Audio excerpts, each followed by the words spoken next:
오늘의 말씀은 출애굽기 3장 19절에서 20절 말씀입니다. 내가 아노니 강한 손으로 치기 전에는 애굽 왕이 너희가 가도록 허락하지 아니하다가 내가 내 손을 들어 애굽 중에 여러 가지 이적으로 그 나라를 친 후에야 그가 너희를 보내리라. 아멘. 미국 시카고 대학의 심리학가 라미레즈라고 하는 교수가 이런 실험을 했습니다. 47명의 대학생들에게 시험을 치르는데 1차 시험이 대단히 어려운 문제를 내주고 다만 이 47명을 세 그룹으로 나누었습니다. 똑같은 문제지를 주고 첫 번째 그룹에게는 그냥 10분 동안 아무것도 안 하게 가만히 있게 하고 시험을 치르게 하고, 두 번째 그룹에게는 낙서를 하게 하고 10분 동안 시험을 치르게 하고, 세 번째 그룹에게는 이 시험을 앞둔 자신의 긴장감, 또 이 시험에 대한 압박감, 이런 것들을 솔직하게 펜으로 종이에 쓰도록 감정 표현을 하도록 그렇게 한 다음에 10분 뒤에 시험을 치렀습니다. 아무것도 안 하고 낙서만 한 두 그룹은 성적이 전반적으로 떨어졌습니다. 그런데 뭔가 이렇게 자기의 솔직한 감정을 쓴 사람들은 1차 시험, 2차 시험 두 번의 시험을 치렀는데 다 성적이 올랐어요. 연구진들은 왜 이런 결과가 나왔을까 조심스럽게 이렇게 결론을 내놨습니다.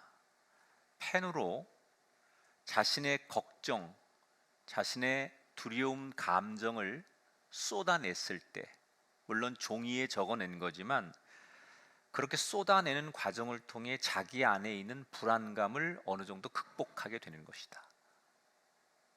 저는 이 논문의 결과를 읽으면서 문득 이런 생각을 했습니다.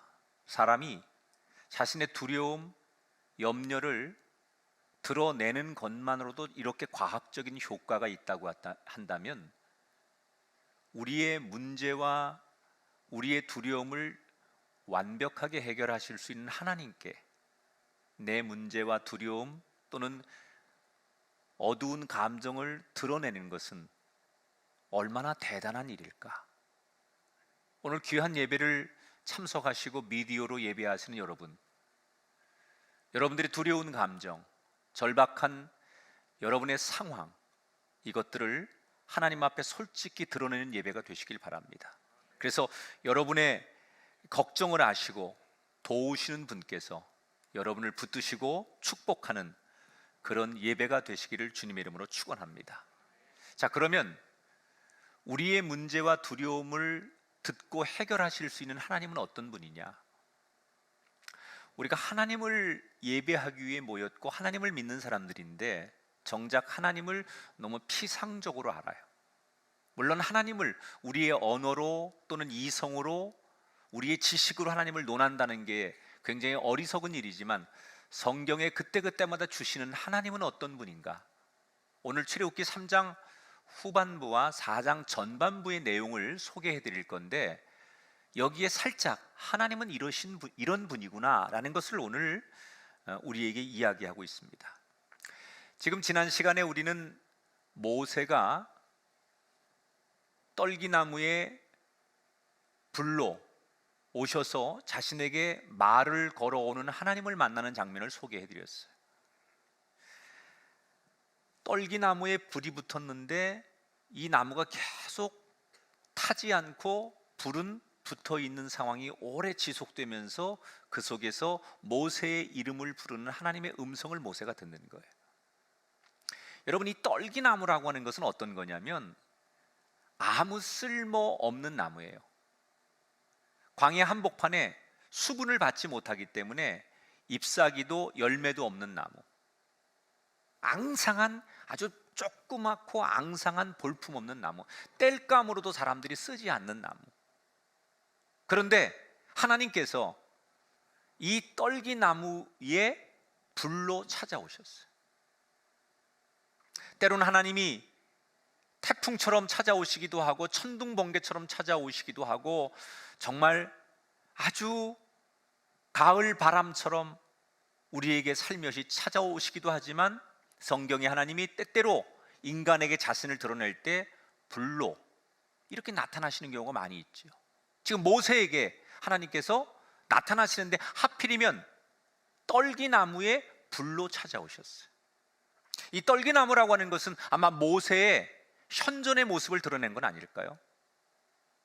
80 먹어 처갓집에 살면서 자기의 양도 아닌 장인의 양을 치며 겨우 밥벌이에서 먹고 살아가는, 남의 집에 얹혀 살아가는 기구한 운명, 40살의 왕족의 그 정말 기골이 있고 위험이 있었던 그 모세는 온데간데 없고 이제 평범한 늙은 할아버지, 시골 할아버지로 전락한, 누가 봐도 볼품없고 그가 40년 전에 이집트의 왕족이었을 거라고는 지금 입장에 보면 전혀 믿기지 않는 그런 모세의 지금의 모습이 마치 떨기나무 같지 않았을까?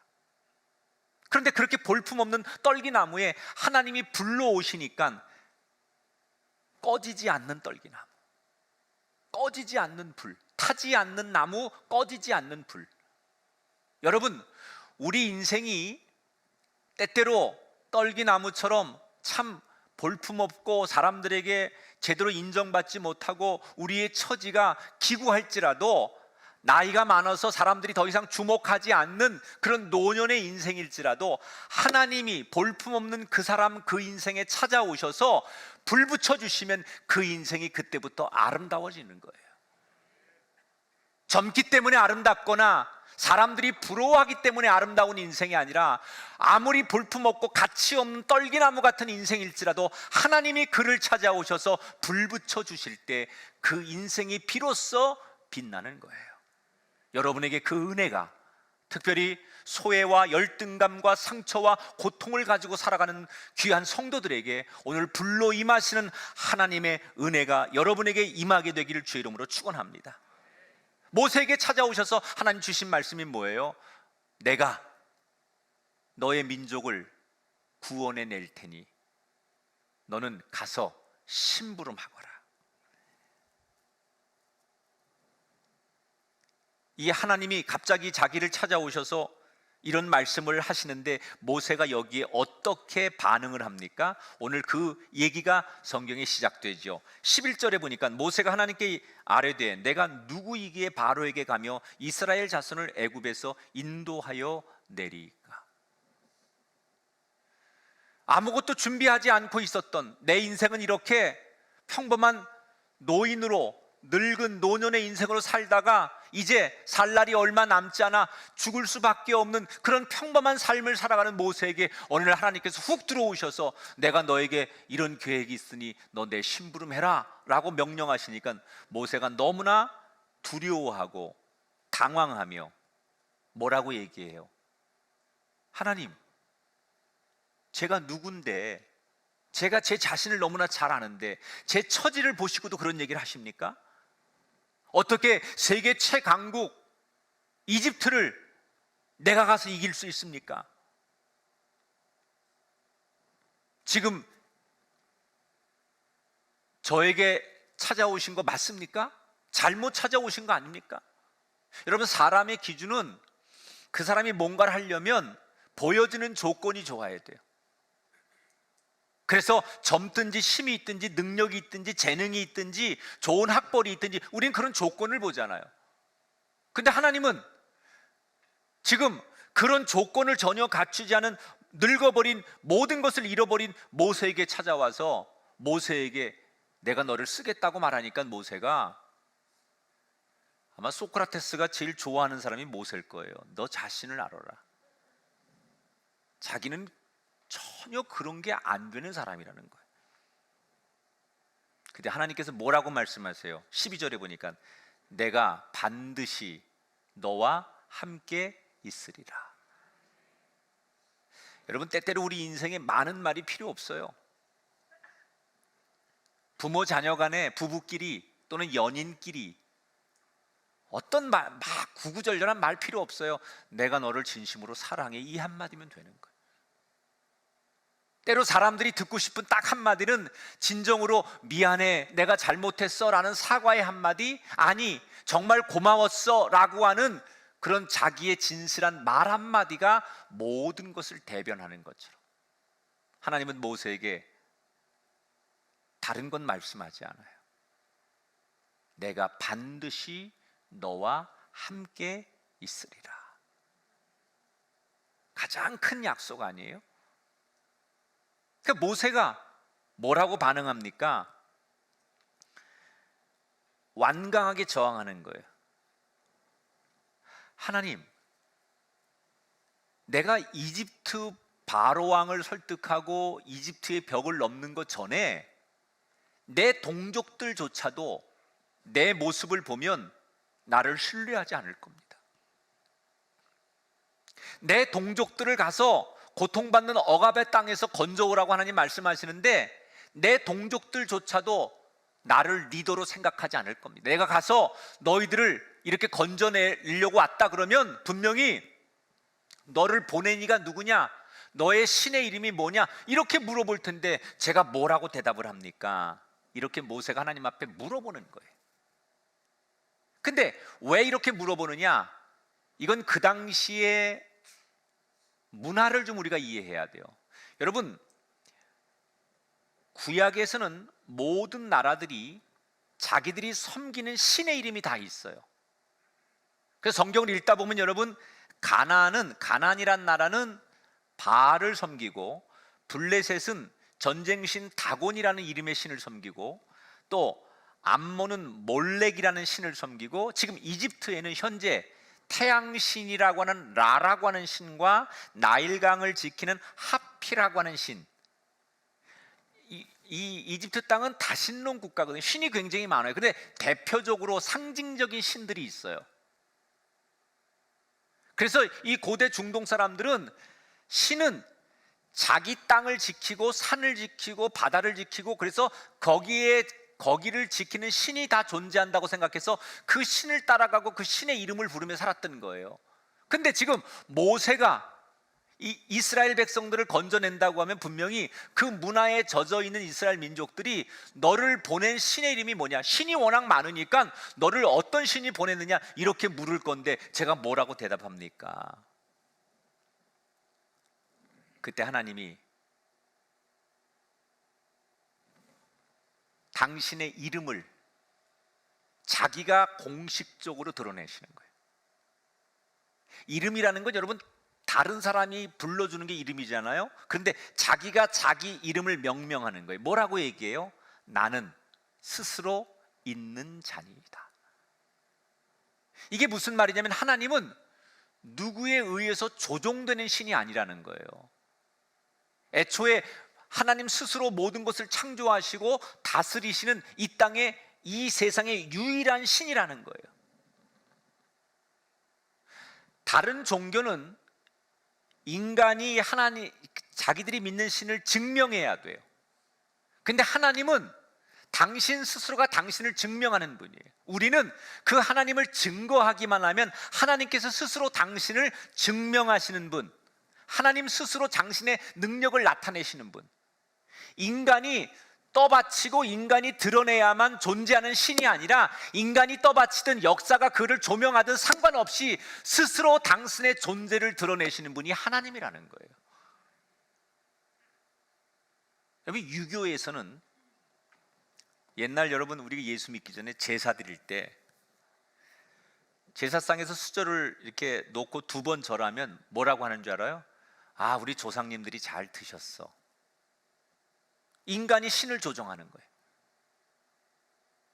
내가 제사상에다가 숟갈 꽂아놓고 절을 2번 하면 아, 우리 조상 귀신들이 배불리 먹은 거야, 이렇게 자기들이 정의를 내려요. 자기들이 신을 조종하는 거예요. 그러나 하나님은 다른 신과 달라요. 자신의 뜻으로 세상을 다스리시는 전능하신 하나님. 우리가 인간이 조각하거나 통제하지 않아도, 인간이 조명하지 않아도 스스로 당신을 드러내시는 하나님, 우리는 그 하나님을 믿는 사람들이기 때문에 행복한 사람들이에요. 종교를 가졌어도 여러분이 하나님을 믿는 사람이기 때문에 더욱더 행복한 사람이고 더욱더 축복된 사람이라는 것을 기억하시기 바랍니다. 하나님은 스스로 존재하는, 그러니까 이 말은 히브리어로 야훼 하나님, 야훼 하나님. 성경에 보면 하나님의 이름이 뭐 야훼 하나님, 아도나이 하나님을 표현할 때, 또는 여호와, 뭐 주, 이게 다 하나님을 부르는 이름이죠. 근데 왜 이런 명칭들이 나왔냐? 이건 제가 성경에 안 나오는 신학적인 내용인데 조금 설명을 해드릴까요? 원래 지금 하나님이 당신의 이름을 나는 스스로 있는 자니라, 이 말이 히브리어로는 야훼라는 말이에요. 야훼. 야훼라는 말은 나는 스스로 존재하는 자, 이게 야훼라는 뜻이거든요. 근데 이스라엘 사람들은 율법을 읽을 때 쭉 하나님 말씀을 읽다가 야훼라는 말이 나오면 하나님의 그 거룩한 이름을 우리 입으로 함부로 부르면 안 된다고 생각하는 거예요. 우리가 옛 어른들이 자기 아버지 이름이나 할아버지 이름을 함부로 부르지 않잖아요. 그래서 뭐 김자, 학자, 중자 되신가 이렇게 얘기하는 거죠. 그 부모 이름을 함부로 부를 수 없다고 생각하는 거예요. 자기가 존경하는 사람 이름을 함부로 부를 수 없듯이 유대인들은 하나님의 이름을 함부로 부르면 안 된다고 생각하는 거예요. 그래서 야훼라는 이름이 나오면, 야훼라는 이름을 함부로 하나님 이름을 부르면 안 되니까 야훼라는 말 대신에 아도나이, 예를 들어서 아도나이라는 얘기는 나의 주님이라는 뜻이에요. 히브리어로 나의 주님. 근데 이게 야훼는 그 히브리어로 자음으로만 돼 있어요. 아도나이는 모음으로만 돼 있어요. 그러니까 사람들이 원래 야훼라는 글을 읽다가 이건 거룩한 이름이니까 함부로 내가 입에 담으면 안 돼, 그래서 그렇게 약간 별칭처럼 아도나이, 나의 주 이렇게 부르다가 이게 훗날 사람들에게, 후손들에게 야훼라는 말과 아도나이라는 말이 합성어가 돼가지고 여호와라는 말로 바뀐 거예요. 몰라도 돼요. 괜히 설명한 것 같아. 그래서 하나님을 부르는 이름이 많지만 오늘 성경에 하나님이 당신을 뭐라고 드러냈다고요? 나는 야훼 하나님이다. 그 다음에 두 번째로 하나님이 뭐라고 당신을 소개하느냐? 15절에 보니까 너의 조상의 하나님 여호와 곧 아브라함의 하나님, 이삭의 하나님, 야곱의 하나님께서 나를 너희에게 보내셨다 하라. 자, 아브라함의 하나님, 이삭의 하나님, 야곱의 하나님이다, 이렇게 말씀하셨어요. 하나님께서 아브라함과 이삭과 야곱에게 하신 대표적인 일이 뭐예요? 약속하시는 거예요. 내가 너희를 큰 민족을 이루게 할 것이고 새로운 땅을 허락할 것이고 너희를 통하여 민족을 구원할 것이다. 하나님께서 약속하신 거예요. 자, 특히 지금 하나님이 모세에게 내가 누구인지, 내 이름이 뭔지를 소개하려면 나는 야훼 하나님이다, 그 다음에 두 번째로 아브라함의 하나님, 이삭의 하나님, 야곱의 하나님, 이렇게 소개했잖아요. 이 말은 뭘 말하는 거냐? 약속하시는 하나님이고 그 약속을 지키시기 위해 일하시는 하나님이다, 그런 뜻으로 하나님을 소개하는 거예요. 여러분, 하나님은 어떤 분이시냐? 우리에게 끊임없이 약속하시고 그 약속을 지키기 위해 오늘도 부지런히 일하시는 하나님. 지금 모세가 사람들이 나를 보낸 신이 누구냐고 물어보면 내가 하나님을 어떻게 소개할까요? 그러니까 이렇게 소개하면 된다, 그리고 하나님이 당신을 드러내셨어요. 근데 모세가 하나님이 그렇게 대단한 분이어도 문제는 내가 능력이 없고 보잘것없기 때문에 내가 일을 할 수가 없습니다. 모세는 계속해서 이미 자존감이 땅바닥에 떨어진 상황에서 자기가 못하는 것만 얘기하는 거예요. 그랬더니 하나님께서 모세를 어떻게 설득하느냐? 19절부터 22절에 보면 내가 아노니 애굽 왕이 허락하지 아니하다가 내가 그 나라를 친 후에야 그가 너희를 보내리라. 너희가 나갈 때 빈손으로 가지 아니하리니 애굽 사람들의 물품을 취하리라. 이 말은 앞으로 너희 민족이 이집트에 가서 어떤 과정을 통해서 출애굽하는지 그 과정을 미리 하나님께서 다 예고편처럼 설명해 주시는 거예요. 앞으로 일어날 일을 하나님께서 하나하나 다 지금 이런 일이 있고 이런 일이 있은 다음에 너희가 출애굽을 하게 될 것이다 라는 것을 하나님께서 다 자세하게 말씀해 주는 거예요. 자, 하나님은 도대체 어떤 분이길래 한 치 앞도 모르는 우리의 미래를 자세하게 말씀하실 수 있는 걸까? 그 이유가 19절에 나와요. 자, 19절에 이렇게 써 있어요. 따라합시다. 내가 아노니. 하나님이 내가 안다 그러셨어요. 하나님은 이미 다 알고 계셨어요. 어떤 일이 일어날지 하나님은 다 알고 계신다는 거예요. 어떻게 이 모든 것을 아셨느냐? 하나님이 계획하셨기 때문에.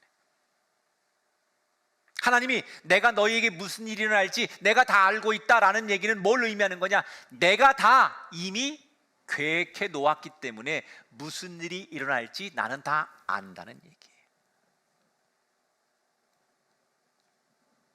하나님께서 이스라엘 백성들을 건져내시는데 계획이 없는 게 아니라 어떻게 해서 홍해를 건너고 이집트 왕이 너희를 가로막으면 어떤 재앙을 내려서 이런 과정을 통해서 너희들이 건짐을 받을 것이다 라는 얘기를 하나님께서 다 계획해 놓으셨다는 거예요. 처음부터 마지막까지 세세하게 하나님께서 모든 과정을 섬세하게 계획해 놓으셨다는 거예요. 이 이야기를 모세에게 하는 이유가 뭘까요? 너는 다른 거 안 해도 돼. 내가 이미 다 계획해 놨으니까 너는 나를 믿고 따라오기만 하면 돼. 그 얘기를 하시는 거예요. 여러분, 이 말씀을 어떻게 지금 받아들이고 계세요? 여러분에게 하시는 말씀이에요. 지금 우리가 살아가는 세상은 현실의 벽이 너무 높아요. 제가 여러분들 요즘 미디어로 우리 현장 예배보다는 자꾸 이제 인터넷 예배로 중계하는 걸 저도 많이 같이 매일 골방 기도회, 심야 기도회 이거 다 참석해서 수요 기도회, 새벽 기도 교인들이 올리는 기도 제목을 다 보잖아요. 어떤 분들은 정말 한숨 섞인 기도 제목, 걱정거리, 자녀 문제, 건강 문제, 재정 문제 많은 기도 제목을 요청하시고 올리는 분들이 있어요. 어떻게 살아야 되지요? 우리 자녀들을 위해서 뭘 해야 되죠? 이 문제를 어떻게 감당해야 되죠? 이런 안타까운 기도 제목들이 많이 댓글에 올라오는 걸 보면서 제가 여러분 그런 분들에게 오늘 이렇게 말씀드리고 싶어요. 어떻게 살까 걱정하지 마시고 전혀 두려워 말고 겁먹지 마십시오. 왜? 하나님이 여러분을 위해서 계획을 다 세워놓으셨습니다. 지금 걱정하고 염려하고 두려워하는 모세에게 내가 다 안다. 왜? 내가 계획해놨기 때문에. 오늘 지금 가정의 문제, 경제적 문제, 육체적인 문제 또는 여러분들의 미래의 문제, 내 눈앞에 펼쳐지는 이 현상의 문제 앞에 염려하는 모든 성도에게 하나님께서 이 출애굽을 통해서 우리에게 주시는 말씀이에요. 내가 다 너의 인생을 계획해놨으니 걱정하지 말고 나를 믿고 따라오기만 하면 된다. 복음으로 들려지게 되시길 바라고 하나님의 음성으로 받으시길 주님의 이름으로 축원합니다. 이렇게 하나님께서 당신의 존재를 모세에게 설명하면서 계획까지 다 설명해서 모세를 설득하지만 좀처럼 모세의 마음은 열리지 않아요. 왜? 모세는 과거에 상처가 있었어요. 40년 전에 무슨 일이 있었느냐? 자기 동족을 도와주려고 하다가 동족들 가운데 자기를 거부했잖아요. 네가 뭔데? 네가 우리의 지도자냐? 네가 마치 무슨 재판관이라도 된 것처럼 네가 뭔데? 네 주제가 뭔데? 네가 무슨 자격으로 우리의 문제를 참견하느냐? 자기 동족으로부터 자기는 버림을 받으면서 그때 상처를 입었어요. 그러면서 그 상처를 40년이 지난 지금도 가지고 있는 모세가 하나님 앞에 묻는 거예요. 하나님, 제가 40년 전에 내 동족을 어줍지 않게 도와주려고 했다가 그때 큰 거절을 당하고 상처를 받았습니다. 그런데 지금 40년이 지나서 내가 불쑥 나타나서 내 동족을 도와주겠다고 하면 그때처럼 그들이 나를 인정하지 않고 나를 거절할 겁니다.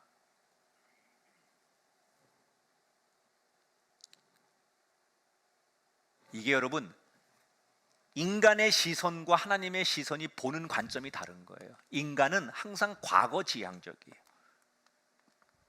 그래서 인간을 평가할 때 우리는 너 어디가 고향이야? 너 어느 학교 나왔어? 너는 그때 무슨 일을 했어? 우린 그 사람의 스펙, 그 사람의 지난 성적, 그 사람의 업적, 이런 걸 가지고 그 사람을 평가하잖아요. 이게 인간의 관점이에요. 근데 하나님은 그 사람의 과거를 보지 않아요. 아무리 대단한 세상의 자랑거리도 하나님 그거 보지 않아요. 아니, 그 사람이 사람들에게 손가락질을 받는 천하의 죄인일지라도 그거 보지 않아요. 하나님은 지금 그를 붙들어서 그에게 새로운 미래를 보시는 분이에요. 그러니까 하나님의 관점은 미래 지향적이고 인간의 관점은 과거 지향적이라는 거예요. 근데 이 지향점이 다른 두 시선이 부딪히면 이게 해결이 안 됩니다. 그리스도인의 삶은 하나님을 만나기 전에는 과거 지향적인 삶이었지만 하나님을 만나서 자신의 인생과 운명을 미래 지향적으로 바꾸는 거예요. 내가 어떤 과거를 살았을지라도 하나님을 만났기 때문에 내 인생은 달라질 수 있다. 이게 기독교가 주는 복음이라는 거예요. 40년 전에 자기가 경험한 그것 가지고 할 수 없다고 말하는 거예요. 근데 하나님은 그거 상관없다는 거죠.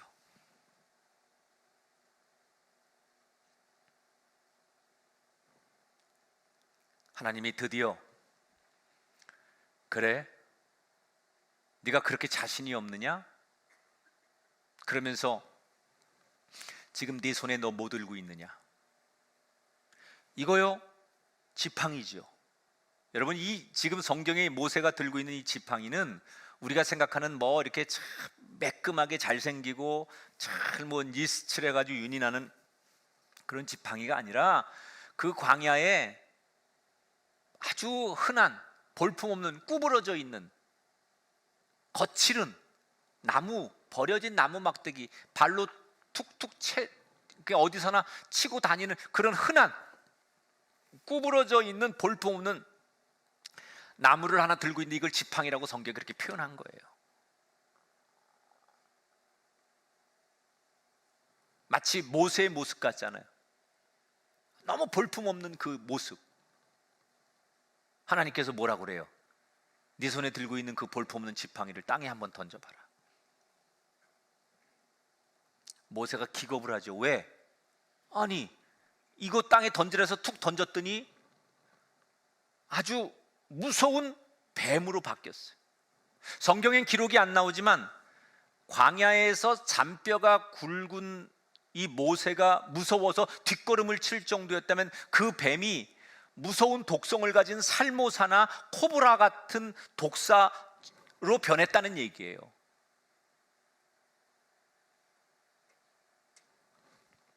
너무 무서워서 뒷걸음을 치는데 하나님께서 다시 말씀하지요.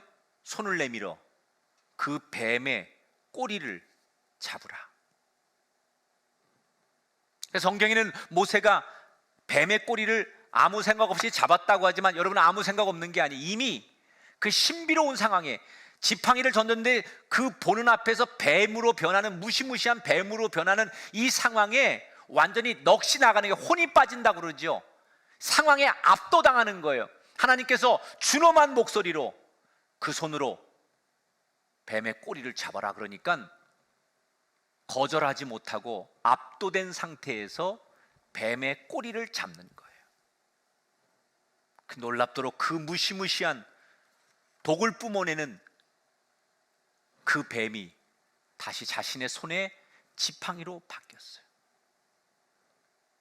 연이어 하나님께서 다시 네 손을 품에 넣어봐라, 그리고 꺼내봐라. 그랬더니 무시무시한 악성 피부병, 성경에는 나병 뭐 이렇게도 소개하지만 하여튼 도저히 의학으로 고칠 수 없는 그런 신이 저주하는 병이라고 불리는 그런 피부병에 손이 하얗게 변해 있는 거예요. 다시 그 손을 가슴에 넣었다 꺼내봐라. 그랬더니 그 손이 다시 건강한 자신의 원래의 손으로 돌아왔어요. 연속 기적을 2번이나 보여주신 거예요. 자, 이건 뭘 말하는 거냐? 왜 2개를 보여주셨을까요? 우선 첫 번째, 지팡이가 뱀으로 변하고 뱀이 다시 지팡이로 변하는 것은, 이 뱀은 이집트의 왕권의 상징이에요. 그래서 이 이집트 왕들이 자기 왕관에다가 또 왕의 이 지휘봉에다가 항상 뱀을 그려놔요. 그런데 이집트가 자랑하는 상징성 있는 최고의 권력이 뱀인데, 그것도 마른 막대기만도 못하고 그것을 잡으면, 그 꼬리를 잡으면 나무 지팡이로 변하는 것처럼 그들의 모든 세상적인 자랑과 권력이 다 하나님 손에 들어와 있다는 것을 말하는 거예요. 그리고 이 지팡이가 뱀으로 변하고 뱀이 다시 지팡이로 바뀌는 것은, 이것은 뒤에 가보면 출애굽기에 나오지만 모세가 이집트에 갔을 때 술객과 법사들, 마술사들도 이 정도는 마술의 영역으로 하지요. 이거는 인간이 얼마든지 눈속임으로 마술로도 이것이 가능한 이야기예요. 그런데 2번째, 이 손의 악성 피부병이 다시 고쳐지고 건강해지는 이 과정은 마술로 안 되는 거예요. 이거는 신의 영역이에요. 첫 번째 지팡이가 뱀이 되는 건 인간도 눈속임으로 얼마든지 할 수 있는 영역이지만, 사람의 병을 고치는 건 인간의 영역이 아니라 신의 영역이라는 거예요. 진짜 하나님이 위대한 신인 것을 보여주는 거예요. 이 2가지의 표적을 보여주면 너를 사람들이 신뢰할 것이다.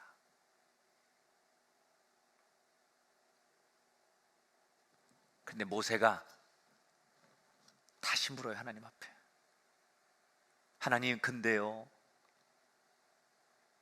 내 동족들이 이걸 보여줬는데도, 이집트 사람들이 이걸 보여줬는데도 저를 밀어내면 어떡하지요? 만약에 그런 일이 일어나면 어떡하지요? 라고 또 걱정하는 거예요.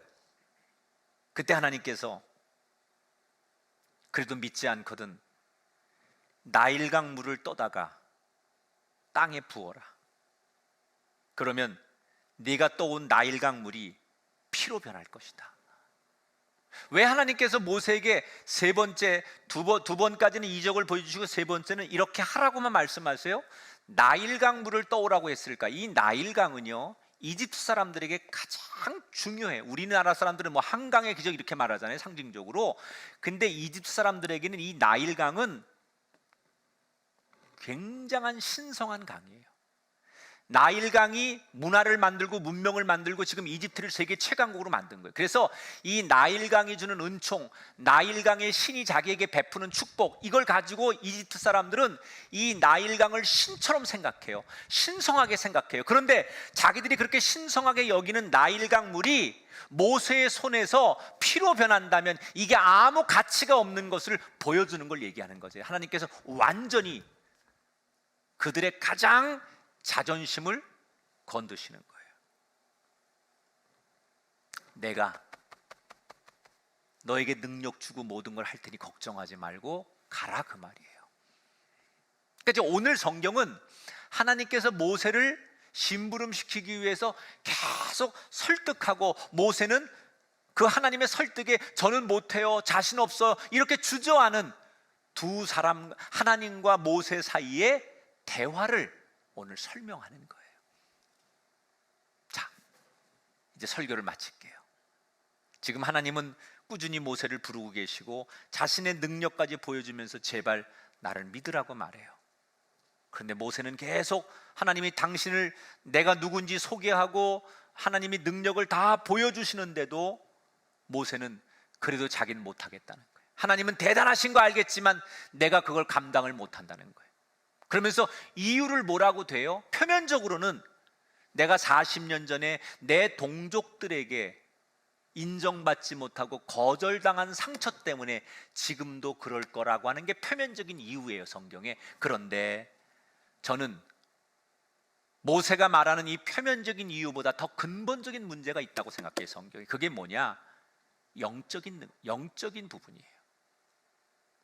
겉으로는 내 동족들이 내 리더십을 안 받아줄까봐 그게 두렵습니다 라고 말을 하고 있지만, 실제로 모세의 문제는 뭐냐면 하나님의 능력을 안 믿는다는 거예요.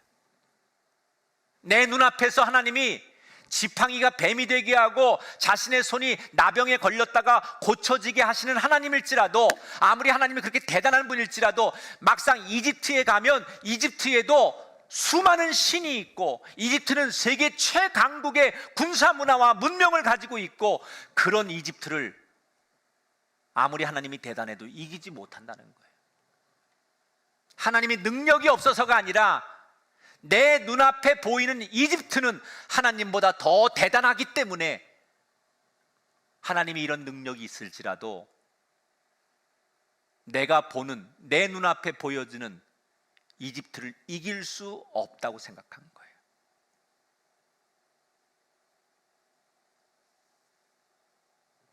여러분, 저는 오늘 제가 여러분에게 이 메시지를 준비하면서 하고 싶은 하나님의 음성이 바로 이거예요. 이게 모세에게 주신 메시지가 아니라 오늘 저와 여러분에게 주신 메시지. 우리는 입으로는 하나님을 믿는다고 말하면서, 그래서 하나님께 기도를 하고 있지만 내 중심에는 하나님보다 내 눈앞에 보이는 현상, 현실을 하나님보다 더 크게 볼 때가 많아요.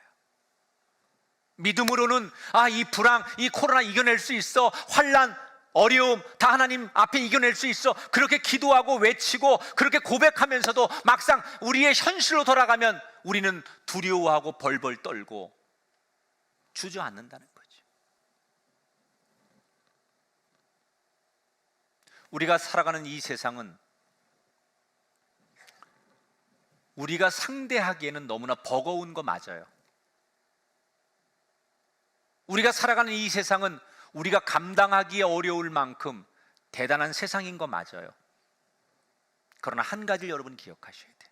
세상이 우리보다 강해요. 그러나 하나님은 세상보다 더 강하세요. 이게 중요한 거예요. 세상이 우스운 게 아니에요. 세상이 별 볼 일 없는 게 아니에요. 세상은 우리보다 강합니다. 자연은 우리보다 강하고, 이 세균이 우리보다 강하고, 여러분, 이 세상의 도전이 우리를 이깁니다. 그러나 모세를 부르시고 나를 부르신 하나님은 이 세상 그 어떤 것보다 훨씬 강하고 능력 있는 분이에요. 내가 세상을 맞서 싸우는 게 아니라 그분이 세상을 맞서 싸우고 다스리고, 그분은 이 무서운 세상을 다 어떻게 이겨낼지 계획하고 계신다는 거예요. 우리가 그 하나님을 정말 신뢰하고 그 하나님의 능력을 믿는다면 우리는 걱정할 게 없어야 돼요. 한나가 아이를 낳지 못해 걱정하던 중에 성소에 가서 기도합니다. 대제사장 엘리로부터 축복을 받아요. 그리고 나서 한나가 어떻게 합니까? 저는 이게 오늘 우리가 기억해야 될 결론이라고 생각해요. 사무엘상 1장 18절이에요. 한나가 가서 먹고 얼굴에 다시는 근심빛이 없더라. 따라합시다. 다시는 근심빛이 없더라.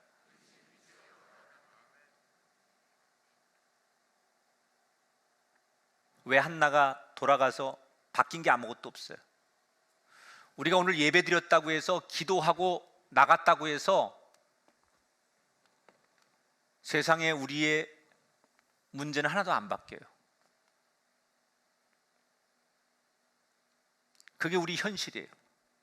우리가 여기서 설교를 듣고 예배하고 확신을 가지고 우리의 가정과 내 삶의 자리에 돌아가면 우리는 아무것도 안 바뀌어요. 여전히 나를 두렵게 하고 나를 집어삼키려고 하는 문제는 여전히 더 크게 나를 위협하고 있어요. 아무것도 바뀐 게 없어요. 근데 뭐가 바뀌었느냐? 나를 집어삼키려고 하는 이 세상보다 더 강하신 하나님이 내 편이 되시고 나를 위해 계획하고 계시다는 사실을 믿기 때문에 아무것도 안 바뀌어도, 여전히 가난하고 여전히 고통 속에 있고 여전히 내 삶은 억울하고 괴로운 일을 만났을지라도 아무것도 바뀐 게 없어도 하나님을 바라보는 내 시선과 하나님을 향한 믿음이 생겼기 때문에 바뀌든 바뀌지 않든 나는 여전히 하나님의 계획을 믿기 때문에 두렵지 않은 거예요. 문제가 사라지기 때문에, 나를 도전하는 세상이 바뀌었기 때문에 내가 행복한 것이 아니라, 세상은 바뀌지 않아도 나를 사랑하시고 내 인생을 주관하신 하나님을 바라보기 때문에 나는 세상이 두렵지 않은 거예요. 한나는 하나님의 능력을 믿었기 때문에 아무것도 바뀌지 않았지만 다시는 걱정하지 않았어요. 그랬더니 어떻게 돼요? 그 믿음대로 하나님께서 그에게 아이를 낳게 하셨어요. 불가능을 가능케 하시는 하나님, 그게 바로 여러분의 하나님이고 나의 하나님이고 내 아이들의 하나님인 줄 믿으십시오. 우린 지금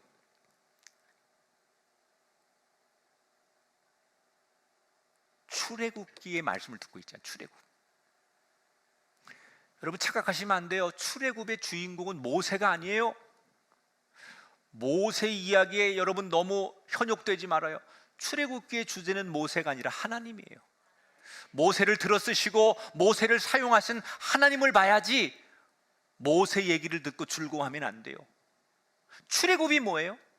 출애굽이라는 것은 다스리는 주인이 바뀌는 과정이 출애굽이에요. 애굽이 나를 다스리고 세상의 힘이 나를 다스렸는데 어느 날 내가 출애굽하는 거예요. 나를 다스리는 하나님으로 내 인생이 바뀌어지는 거예요. 지금까지는 명예, 물질 또는 내 자존심, 세상의 시선, 평가 이런 것들만 의지하고 이런 것들에 의해서 기분이 좋고 나쁘고 이런 것들에 의해서 지배당하던 내 인생이 어느 날 그런 세상적인 조건과는 상관없이 하나님 한 분이면 감사합니다, 그렇게 말할 수 있다면 여러분은 지금 출애굽하신 거예요. 나에게도 출애굽의 사건이 일어나야지요. 나를 다스리고 있던 세상의 주인이 아닌 하나님, 당신 한 분이면 족합니다. 여러분 가정에, 여러분의 남은 인생에 출애굽의 역사가 일어나게 되시길 축원합니다. 이 유산을 자녀들에게 주셔야 돼요. 세상의 종로로 타고 물질, 경쟁, 명문대학, 연봉 이런 거에 평생 짓눌려서 끌려다니는 자녀들이 아니라 너의 참 주인은 하나님이시다. 그 과거로부터 세상의 가치관으로부터 벗어나서 나의 주인은 하나님이십니다 라고 우리의 자녀들이 당당하게 고백할 때 우리 부모들은 그 자녀들에게 가장 위대한 유산을 남기는 거예요. 오늘 미디어로 예배하시는 많은 성도 여러분, 그곳이 외국이든 어느 지역이든 여러분에게도 출애굽의 역사와 기적이 나타나게 되시기를 주님의 이름으로 축원합니다.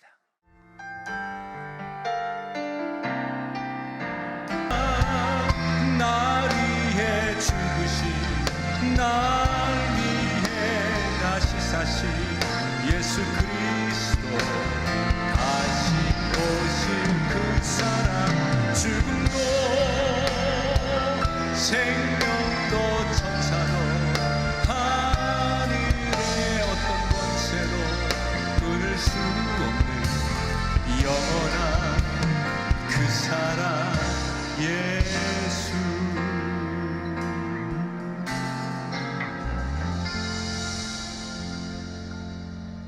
하나님이 나를 사랑하기로 마음 먹으면